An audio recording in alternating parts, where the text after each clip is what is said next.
sakoma, gal kas į ateitį, bet šitą jau pavyko ir nuveikti.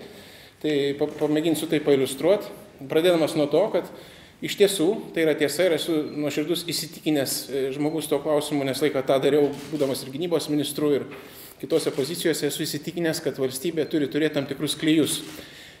Galima diskutuoti ir reikia diskutuoti demokratijos įvairiais klausimais ir partijos tą daro, mokesčių politika, švietimas, socialinė sauga, panašus dalykai, bet esu įsitikinęs, kad yra sritis kaip gynyba, saugumas, užsienio politika, turėtų būti bendras vardiklis ir turėtų būti kuo mažiau revoliucijų, kuo daugiau tęstinumo, aišku, korekcijų visada būna, tam tikrų akcentų, tai yra normalu, bet turi būti pagrindas, pamatas, ant ko valstybė stovi.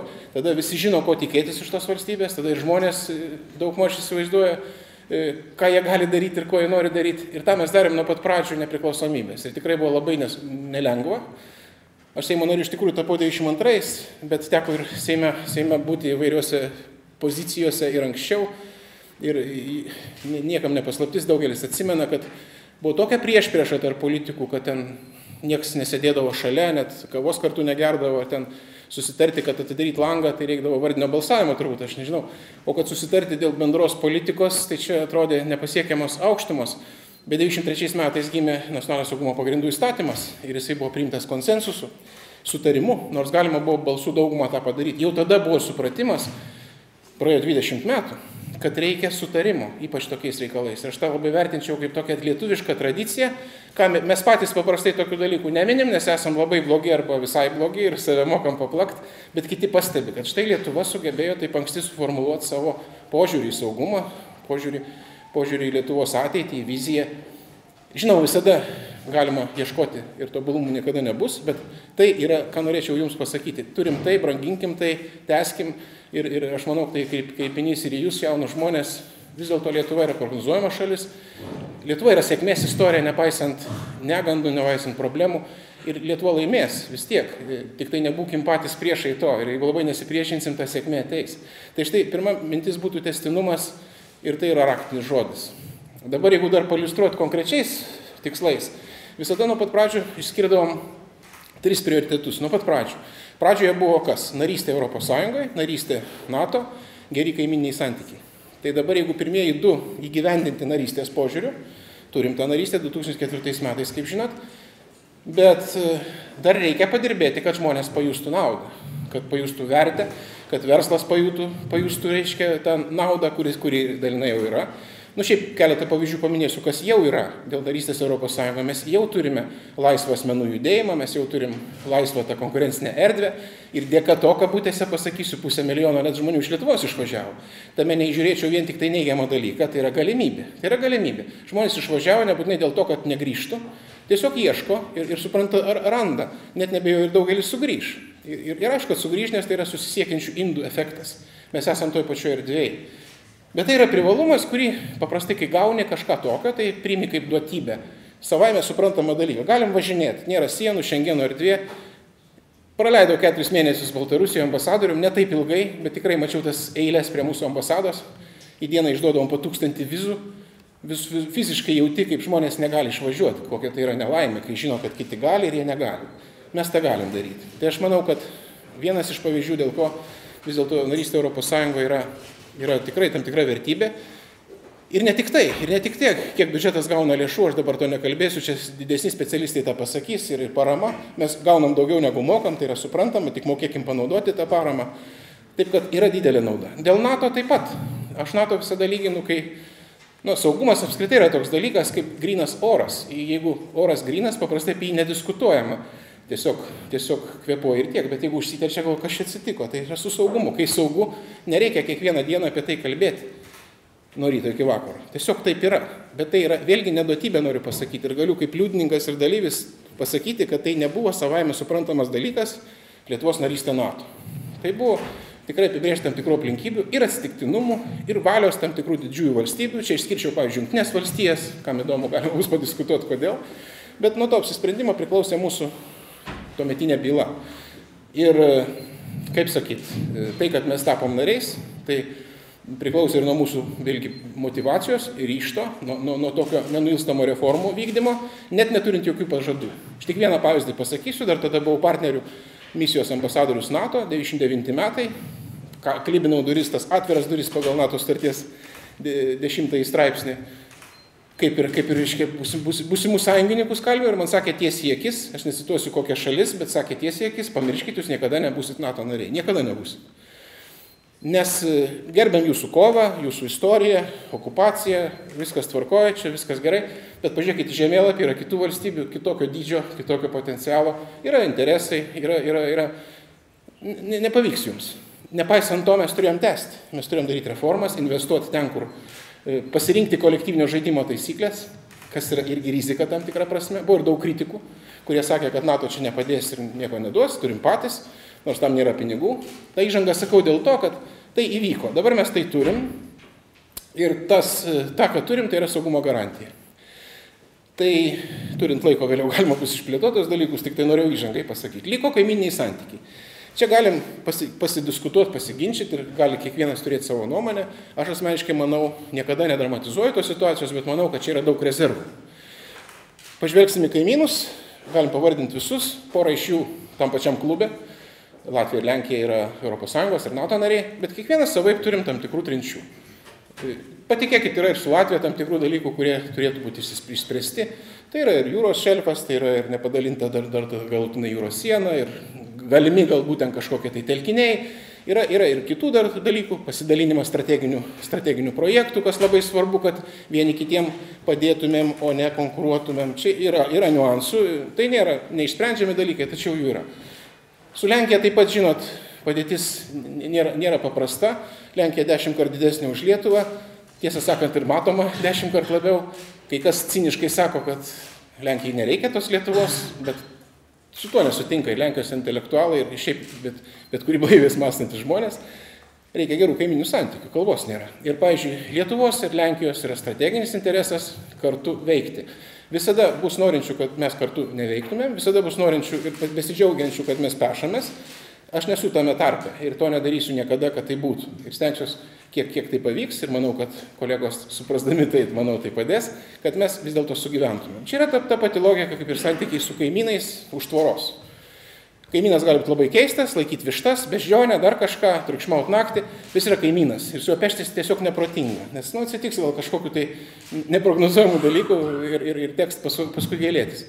Labai paprastintai, bet panašiai su kaimynais jų nesirenki. Tai čia įvertinkim tą faktą ir tai vertinę, ne savo orumo, nesąskaita orumo, nesąskaita interesų, tikrai galima daug ką padaryti, net ir pakeičiant toną kalbėjimo, net ir pakeičiant galbūt tam tikrą prasme turinį ir akcentuojant gal kitus prioritetus, galima pasiekti teigiamą darbotvarkę. Įžangai tik pasakysiu, kad jeigu sėdim kur nors Hagoj ir samprotaujam, tarkim, tie rytai čia dar turėtų padirbėti ir namų darbus padaryti ir kažkokiu tai rezultatų nerodo, palaukim. Tegul jie, let them deliver, sako, tegul padaro kažką. Nesimato. Ir laukiam. Tai va tas wait and see, kaip aš sakau, approach, palaukti, yra tokia stovykla, nemaža, gana solidi ir mano, kad jie labai garbingai elgiasi, bet aš nesu su jais. Aš būčiau tas, kaip sakyt, proactive approach, tas reiškia aktyvesnis sparnas, kuris vis dėlto bando įtraukti, bando paveikti, nes būnant čia esant 300 km iki sienos su šalimi, kur norėtumėm, kad būtų demokratinė santvarka, kad būtų stabilu, kad būtų prognozuojamas ir verslas, ir kad pagaliau ir žmogaus gyvenimo būdas ir sąlygos, jie pasirinks patys, mes už juos nepasirinksim ir jiems neįvesim tvarkos, kokios mes ten norėtumėm, bet mes turim juos gerbti, nes tai yra mūsų kaimynai. Turim kalbėtis ir čia vėlgi, tik vieną tokį pavyzdį pasakysiu, palygindamas su žmonių dialogu. Jeigu žmonės pykstasi ir vienas ant kito šaukia, paprastai vienas kito negirdi. Ir galima bartis, rėkti, įžeidinėti, irgi negirdi. Paprastai užsidaro tada tie imtuvai. Tai reikia galbūt ramiai dėstyti mintis ir pabandyti, kad išgirstų, gal taip pasakyti, kad pasiklausytų. Taip yra ir šalių santykios. Nereikia arogancijos, net jeigu manai, kad esi teisesnis, jeigu manai, kad jie yra galbūt, o taip mes ir manom, kad galbūt yra ne taip, kaip turėtų būti. Bet kalbėti galima kitaip. Aš tai įsitikinau, būdamas netgi tuos 4 mėnesius Baltarusijoje ir drįstu teikti net va čia ir įrašinėjant, kad yra partnerių, su kuriais ne tik galima, bet ir reikia kalbėtis, nes reikia tą šalį traukti dialogą. Jeigu norim permainų, tai šalis turi būti pasiruošus permainom. Savaime tai neatsitiks, tai savaime neatsitinka tokie dalykai. Labai kūrybingas ir įdomus procesas. Mūsų vaidmuo jame svarbus ne tik todėl, kad tai mūsų kaimynas, bet ir todėl, kad mes esame aktyvūs ES kaip ir žaidėjai. Ir mums čia duodami, kaip sakyti, ir kortos į rankas, ir mumis tiki, mumis pasitikė, tą teigiu tikrai žinodamas iš bendravimo su kolegomis. Ir mes tikrai galim kažką pasiekti, gerbdami kaimynus, šiuo požiūriu kaip pokalbio partnerius ir bandydami galbūt įtraukti juos į tam tikrus procesus, kurie kaip tai paveiks situaciją, galbūt į tą kryptimį, kokią mes galbūt pageidautume. Bet dar kartą pabrėžiu, jokių būdų negalim kištis jų vidaus reikalus, jokių būdų negalim importuoti savo gyvenimo būdą arba savo požiūrį. Nu, dar liko Rusija, ar ne, paminėti. Tai, kaip sakyti, irgi sudėtingas mūsų partneris, kiek kartų didesnis dabar neskaičiuosim, ir matomumas pasaulyje yra irgi galbūt nepalyginamas, ir dėja, turi labai daug simpatikų tarp mūsų klubo narių, ką čia slėpti, ES, NATO turi simpatikų, vėlgi interesai tokie pragmatiniai dažnai. Dar pastebėsiu tokį dalyką, nežinau, kaip jūs manot, kas mane neramina, atvirai pasakius, kad svyra svarstyklės, visada būna derinimas, ne, interesai ir vertybės, sakysim. Visada, vėlgi žmonių santykiai čia geras pavyzdys. Yra vertybės, yra principai, yra pažiūros. Kartais Seimo nariai sako, atsiprašau, čia ne apie jūs. Eina balsuosiu, kažkur padėjau pažiūros, nežinau, kuriam stalčiui reikia balsuoti, neturiu pažiūrų, nežinau, ką daryti. Tai šiuo atveju irgi yra ribos, yra pažiūros, bet yra interesai. Dabar, jeigu bus tik interesai, tapsim cinikais, matuosim demokratiją dujų ir naftos kiekių valstybėje, kas dažnai būna. Sakom, čia šalis demokratinė, nes jie turi daug naftos, o tie, kurie neturi, tai mes turim su jais kitaip kalbėti.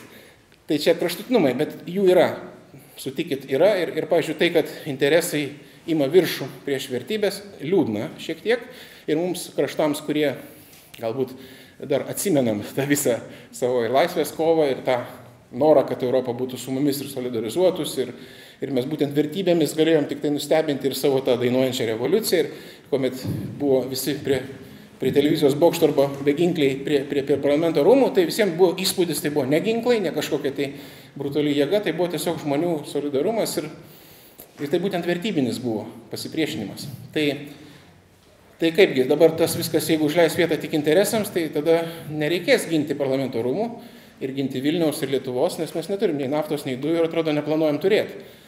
Tai šitas dalykas tikrai neramina, nes ta tendencija, bet aš jaučiu asmeniškai, kad jinai yra. Ir jinai dėja tokia vyksta. Bet dėl Rusijos vėlgi... Neplanuojam dujų turėti, tikrai? Savo. Šitų skalūnų. Nu, aš tai planuočiau, bet va žygaičiai, ne? Žygaičiai prieštarauja.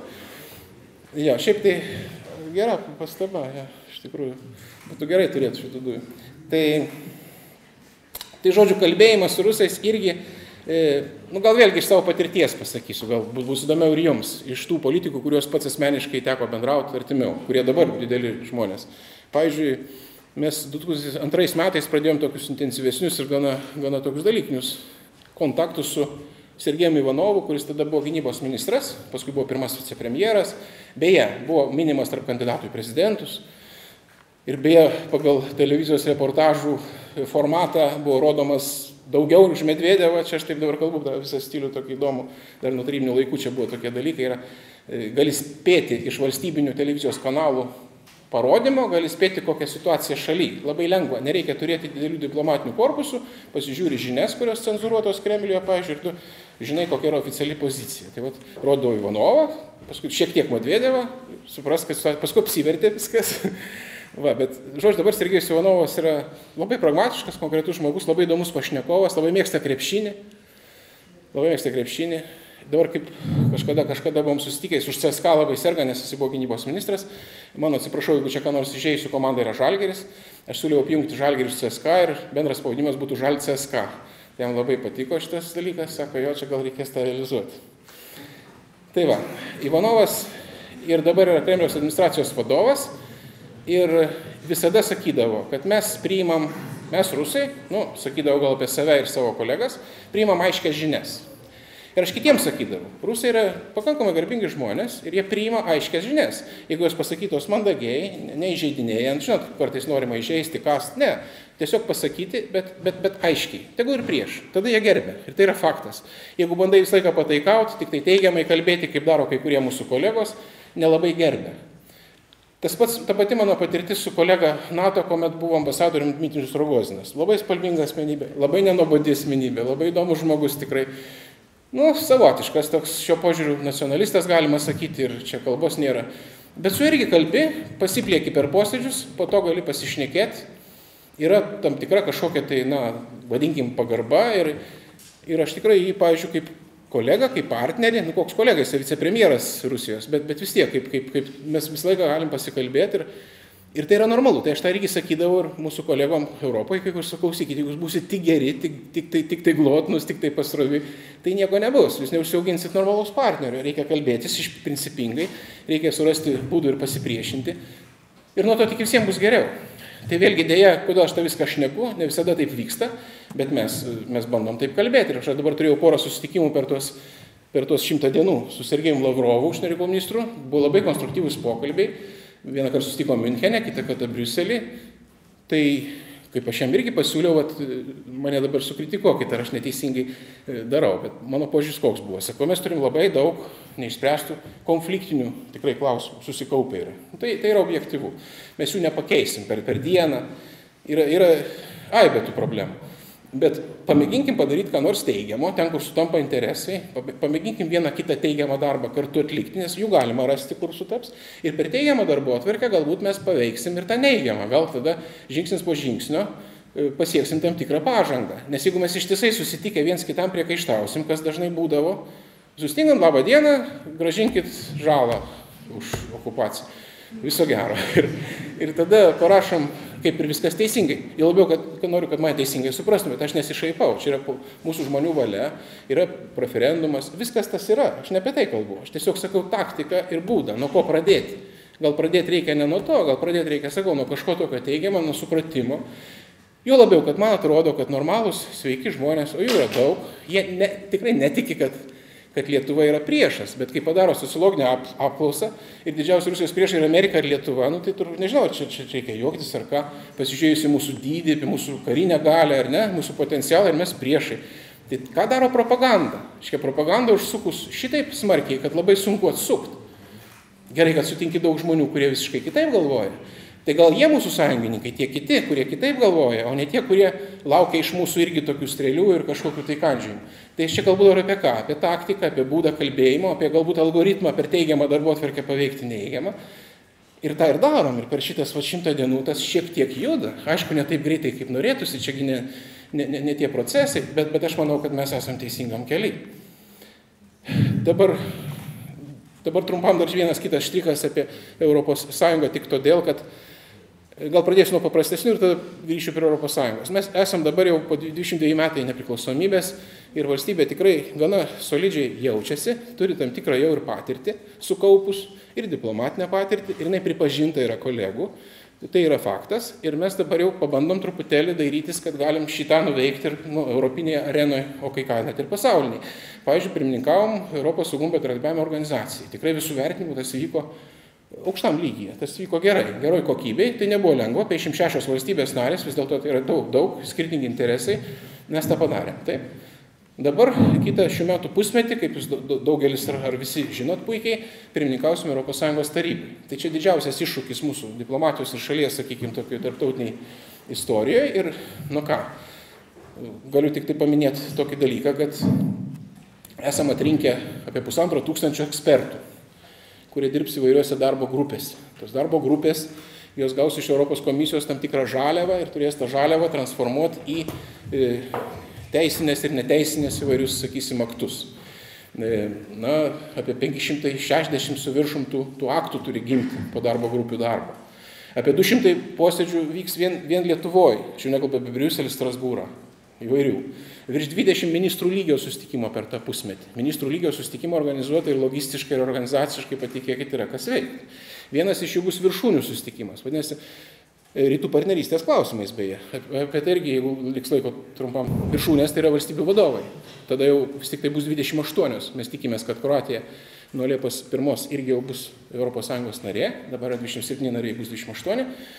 Na ir 6 šalis yra rytų partnerystės dalyvės, dar matysim, kokiu būdu čia visą tai vyks, bet irgi tikimės svečiuose matyti atstovus. Tai šitokį renginį suorganizuoti sostinėje Vilniuje yra irgi šis tas, ar ne? Ir tai ne tik tai organizacinė prasme, bet šiaip tai ir turinys svarbu, ar ne? Tai kad sėkmė to renginio bus, aišku, ir pats dalyvavimas ir organizacija, bet ir turinys.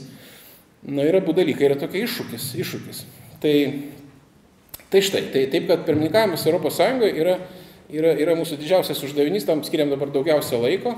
Beje, jau pradėjom dalyvauti, jau įsukom mus į šitą visą reikalą, kadangi yra tokios taisyklės, kad, pavyzdžiui, ministrai vadovauja atitinkamų šakų ministrų, sakysim, tarybai, ar ne, ten, tarkim, socialinė apsauga, vadinkim, arba finansai, bet, sakysim, užsienio politika arba gynyba, tai vadovauja vyriausia įgaliotinė užsienio politikai, Lady Catherine Ashton. Gal žinot tokią pareigūnę, girdėjot, matėt, jinai vadovauja, jinai pirmininkauja.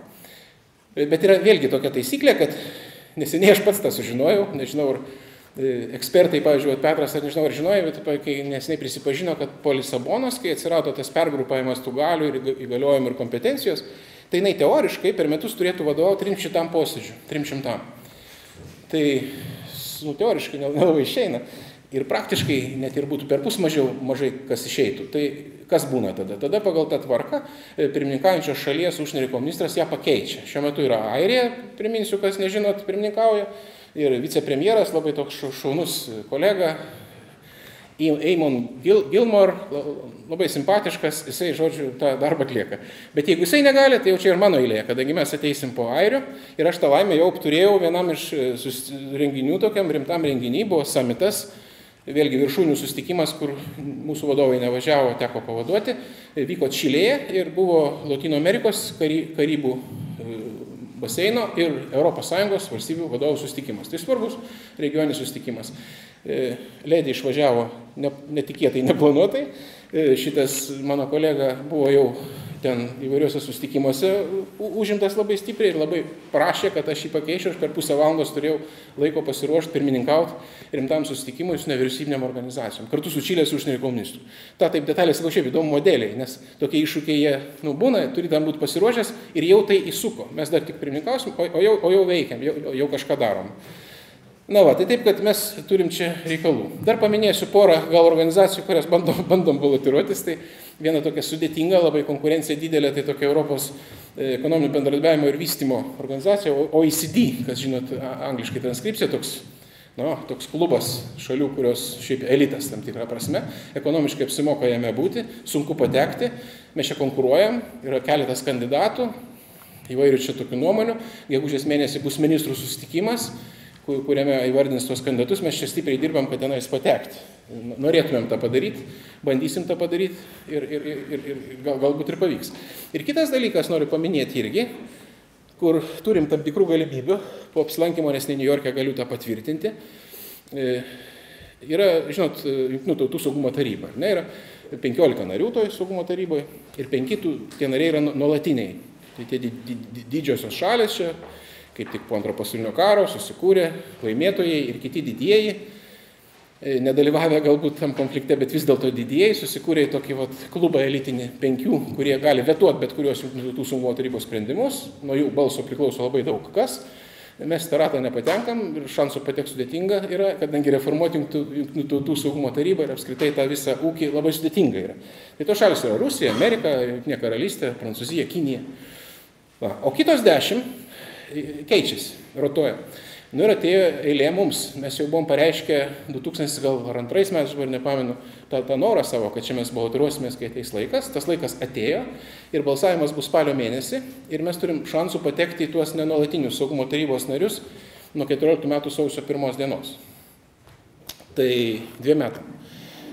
Šiaip tai reikšmingas būtų įvykis ir mūsų istorijoje, ir mūsų matomumui, nes vis tiek tai tokia politinė meka, Jungtinių tautų saugumo taryba sprendžia pasaulio problemas ir čia jau pasaulinio lygio reikalas. Aš tą pajutau asmeniškai, kadangi mano šiaip aistra yra NATO, aš čia sąmoningai stabdau save, kad mane čia kolegos spėtų, nustok apie NATO, jau čia nusibodo. Gal kitą kartą kada nors, arba klausyt, jeigu ką nors.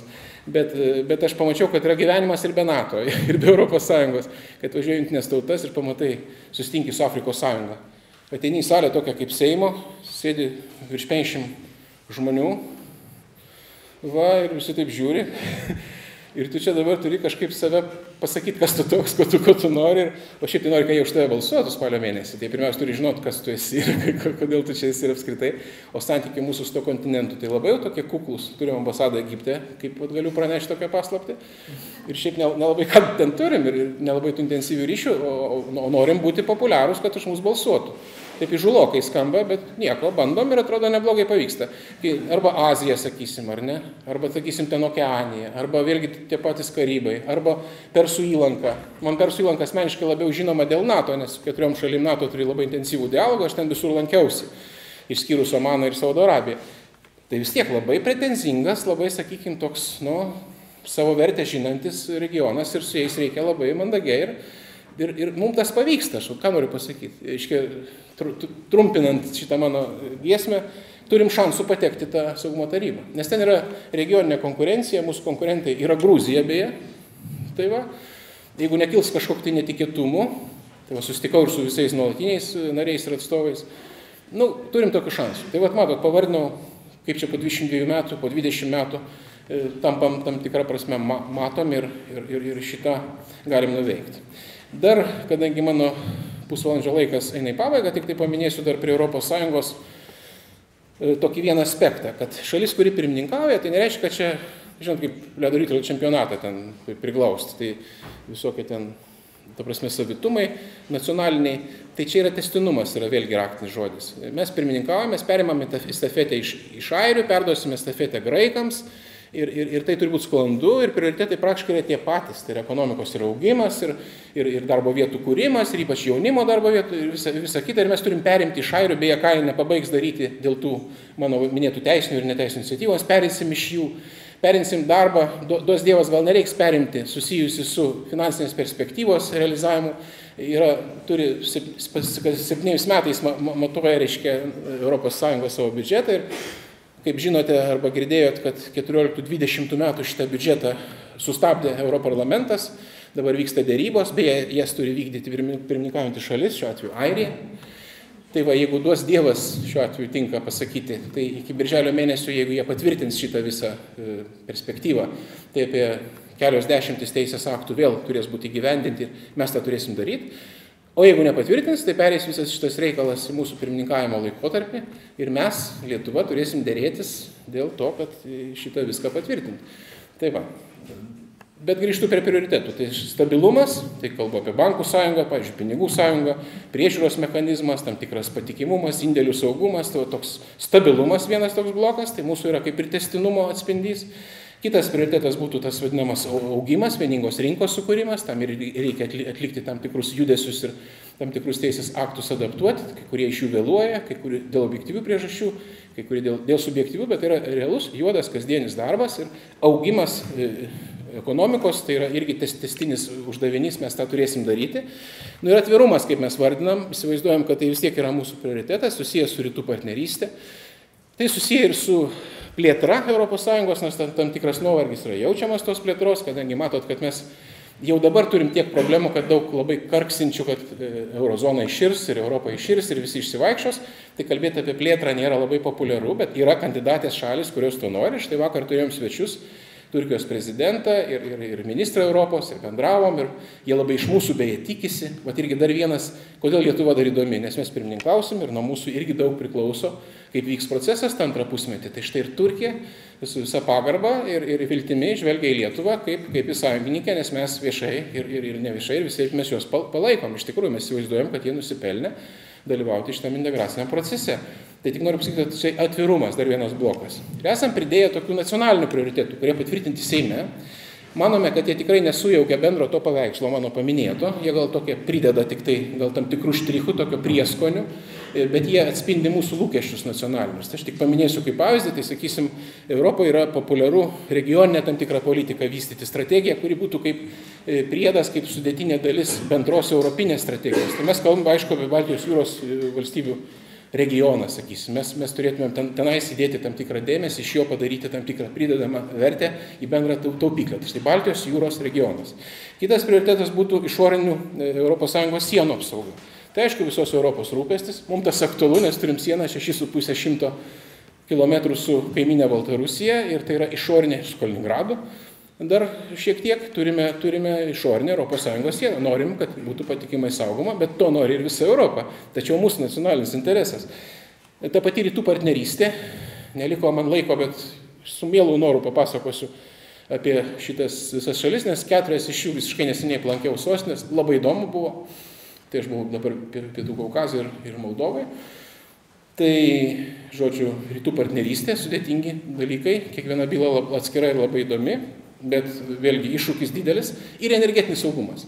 Tai va, ačiū Dievui, vėlgi tinka žodžiai, kad Europos lyderiai jau patvirtino ir ne kartą, kad tokį tikslą užsibrėžė, kad 14 metais būtų sukurta vieninga energetinė politika. Šiaip energetika šiais laikais įgauna tokį labai simbolišką, kai susikūrė Europą, taigi nuo plieno ir anglies sąjungos.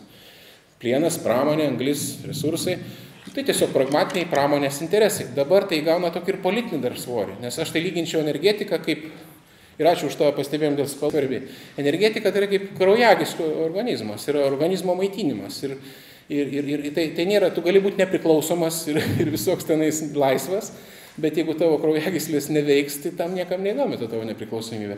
Tai aš nenoriu taip sumenkinti mūsų narystės ES ir NATO, bet kad esam sala energetinė, nepaisant 20 metų mūsų istorijos, nepaisant visokių ten planų ir gražių žodžių ir politikų įsipareigojimų, čia paskaitykim, kokie jie buvo, tai nelabai ką turim nuveikę. Turim pastatę, ačiū Dievui, terminalą Būtingėj, kur galim gauti naftą laivais. O dabar tik tai vyksta viskas. Dabar gal vėlgi duos Dievas pabaigsim suskystinių dujų terminalą 14 metų pabaigos Klaipėdoj. Elektros jungtis jau juda fiziškai, vyksta statyba su Lenkija. Kabelis su Švedija, ne tik Lietuvai, bet visom Baltijos šalim, arba paminėkime ir jungti elektros Estijos su Suomija, tai yra arba dujų, sakysim, jungti su Lenkija vėlgi. O tie dalykai, jie dabar tik tai arba projektuojame, arba darome ir dar stabdžių labai daug ir labai nenorinčių daug, kad tas vyktų. Dėl suprantamų priežasčių, kad mes liktumėm sala, kad mes neturėtumėm alternatyvos. Tai aš čia taip ilgai kalbu dėl to, kad energetinį saugumą, kai rašėm tą nacionalinį prioritetą, tai mes atitinkam ES irgi politiką, nes dar kartą kartoju, yra valstybių vadovų nuostata iki 14 metų sukurti ją vieningą. O iki 15 metų, kad neliktų salų energetinių. Tai va toks būtų mano ekspozė 305 minučių, direktoriau.